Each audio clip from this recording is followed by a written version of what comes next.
Hi అండి. Today ఇల్లు ఇల్లాలు పిల్లలు ఎపిసోడ్ ఏం జరిగిందో చూద్దామా? పద పద వెళ్ళిపోదాం. మీరు ఒక్కసారి తెల్లవారు ఎలా ఉందో నర్మద వెళ్ళిపోదాం పద. చూడు తెల్లవారింది, నాన్న అక్కడే కూర్చున్నారు. అదిగో ఒక్కటే చేసి మావయ్య గారిని చూద్దాం. పద వెళ్దాం. బావా బావా నువ్వు సూపర్ అంటే సూపర్ బావా. ఏంట్రా ఎవడ్రా సడన్గా పొగడతల కార్యక్రమం మొదలుపెట్టావు నువ్వు?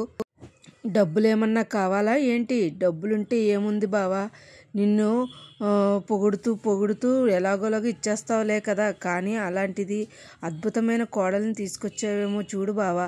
తెల్లవారక ముందే కోడి కుయ్యకు ముందే లేచి ముగ్గు పెడుతుంది. ఏరి కోరి సూపర్ కోడల్ని తీసుకొచ్చావు బావా. అంతే, ధాన్యం చేయండి బావయ్య గారు. ఇంకా అలాగే ఉంటావా ఏంట్రా? అటు వాళ్ళు ఒక్కడ టెన్షన్ అనుకుంటే ఇటు మావయ్య గారు కూడా వచ్చేసారు. ఇక మనం వెళ్ళడం జరిగే పని కాదు. లోపలికి వెళ్ళిపోదాం పద. మనం ఖచ్చితంగా బయటికి వెళ్ళి తీరాలి. నువ్వు జాగింగ్ చేసి తీరాలి. అంతే అంతే తీరాలి. అంతా మీ అభిమానం. మా ఊర్లో కూడా ఇదే జాగింగ్ చేస్తే నేను కుక్కల్ని కోడల్ని నిద్రపోతారు. ఏంటి ఏమైంది? మా కుక్కలను జోలికి వస్తే కాళ్ళు విరకొడు. సీక్రెట్గా ఉండు, గమ్ముని కరిచేస్తాయి తెలుసా. మైండ్ సరిగ్గా పనిచేస్తుందా నీకు? మావయ్య గారు అక్కడే ఉంటే ఎలా వెళ్తాం? ఈ డ్రెస్ ఏంటి అమ్మా అని అడిగితే ఏం సమాధానం చెప్తావు? మాటలు మొత్తం మావయ్య గారికి తెలిసిపోతుంది. నెట్టింట్లో బీభత్సం జరుగుతుంది. నీకు అర్థమవుతుందా? ఎక్కడికి రా చెప్పు. నాకు ఒక ఐడియా వచ్చింది. పద. నాన్న ఇక్కడే కూర్చున్నాడు. నర్మద ఎంత తెల్లవారుజామున గుడికి ఎందుకు అని నాన్న అడిగితే ఏం సమాధానం చెప్తావు నర్మద? పైగా నాన్నకి తెలియకుండా నేను ఆ విఆర్ఓ ఎగ్జామ్ రాసిన విషయం, ఈరోజు రిజల్ట్స్ వచ్చే విషయం అన్నీ బయటపడిపోతాయో, పెద్ద గొడవ అవుతుంది. నర్మద లోపలికి వెళ్దాం పద. సాగర్, నీ ఎగ్జామ్ క్వాలిఫై అయితే కావాలి. మీకు ఒక విఆర్ఓ జాబ్ రావాలని నమ్మకంతో పూజ చేయించాలి. కానీ ఏం చేద్దాం? కానీ నాన్న ఉన్నారు కదా, ఎలా వెళ్దాం? రే అక్కడికి చెప్పు. గుడికి నాన్న మనది ఏంటి? గుడికి వెళ్ళే మొహమే కాదు కదరా. మరి ఎంత ఉదయాన్నే గుడికి ఏంట్రా? బావా, పురాణాల్లో చరిత్రలో ఫస్ట్ దేవుడిని నమ్మేవాళ్ళు కాదు, దేవుడిని జస్టిస్ చేసేవారు. తర్వాత మితిమీరిన భక్తి అలవాటు అవుతుంది, భయంకరమైన భక్తులై మారిపోతారు. బావా, ఈ సందర్భంలో నేను వాడేంటి యువతరం పోల్లే. భక్తి పెరగడానికి మనసుంటే చాలు, నార్మల్.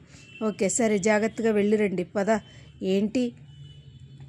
ఏంటి చీరలు ఎవరైనా కట్టుకుంటారు, నువ్వు చుట్టేసుకున్నావేంటి? కాస్త చలిగా ఉంది కదక్క, అందుకే. ఎక్కడో తేడా కొడుతుంది అమ్మ వల్లి. తేడా ఏమీ లేదు, వాళ్ళు గుడికి వెళ్తున్నారు, వెళ్ళండి. అలాగే మావయ్య గారండి. పద. నేను పోలింగ్ సామాగ్రి ఈ గుళ్ళోనే చెప్పగానే నాన్న ఒక మాట, ఆల్రెడీ వాళ్ళు గుళ్ళని చెప్పేశారు కదా, మనల్ని ఎలా వెళ్ళమంటారో ఏంటో. నర్మద వెళ్ళమని చెప్పు. ఆల్రెడీ గుడికి అనే అస్త్రం వాళ్ళు వాడేశారు. ఇప్పుడు మనం ఎక్కడికి వెళ్ళాలి చెప్పు. సడన్గా గుడికి వెళ్దామంటే అందులో ఏదో తెల్లవారుజామున అంటే ఏదో డౌట్ వస్తుంది. దీంతో కథ మొత్తం బయటపడుతుంది. మరి ఎలా ఇప్పుడు? రా పద, నాకు ఒక ఐడియా ఉంది. పద. ఏంటి?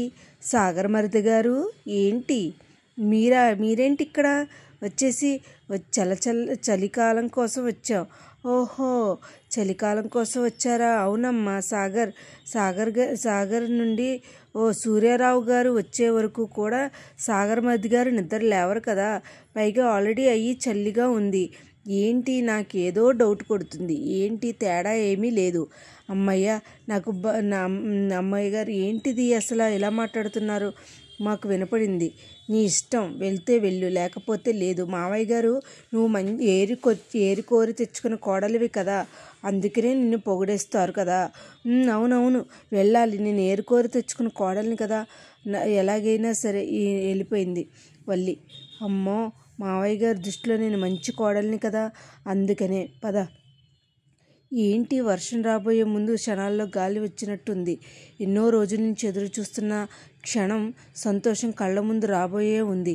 ఒక తెలియని ఆనందం మనసులో ఉక్కిరి బిక్కిరి చేస్తుంది. ప్రస్తుతం నేను అలాంటి స్థితిలోనే ఉన్నాను సాగర్. ఎందుకంటే నువ్వు ఎగ్జామ్ రాసి ఆ రిజల్ట్ వచ్చి నేను సంతోషంగా ఉండాలి. ఎలాగైనా సరే మీ ఇంట్లో వాళ్ళకి నేను గవర్నమెంట్ జాబ్ సంపాదించానని ఇది ఉండాలి. లేకపోతే నాకు ఆ తృప్తి ఉండదు. నువ్వు మీ ఇంటికి వెళ్ళాలి. అదిగో రైస్ మిల్కి వర్క్ చేస్తున్నానని నన్ను పెళ్లి చేసుకోవడం, అదే నాకు ఇప్పుడు జాబ్ వచ్చింది అనుకో, నా అమ్మాయిలాగా అల్లుడు గారు గవర్నమెంట్ జాబ్ అని మీ నాన్నగారు గర్వంగా చెప్పుకుంటారు. నిన్ను సంతోషంగా ఇంటికి రాణిస్తారు.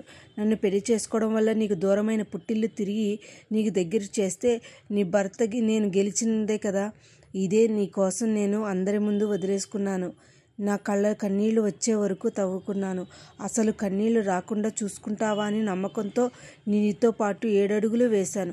ఇక బాబోయ్ నర్మదా, మర్చిపోయాను. ఈరోజు ఉదయాన్నే కిరాణా షాపులకు డెలివరీ ఇవ్వాలి. నేను ఇంట్లో వదిలేసి మిల్లుకు వచ్చేస్తాను.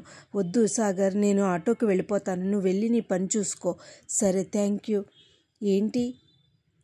ఏంటి అసలు ఏం జరుగుతుంది? నువ్వు 2 గుప్పెట్లో వచ్చేస్తున్నావు ఏంటి? మానసికంగా మనిషిని గుండె పగిలేలా చచ్చేలా చేస్తున్నావు ఏంటిది? అమూల్య, ఉండు, కాలేజీకి డ్రాప్ చేస్తాను. అమూల్య, అక్కర్లేదు. అమూల్య, ఏంటి రమ్మంటే వెళ్తావంటే ఏంటి అమూల్య? రాకుండా అలాగే ఉంటావు. నేను కాలేజీ దగ్గర డ్రాప్ చేస్తానంటున్నానా? అక్కర్లేదు.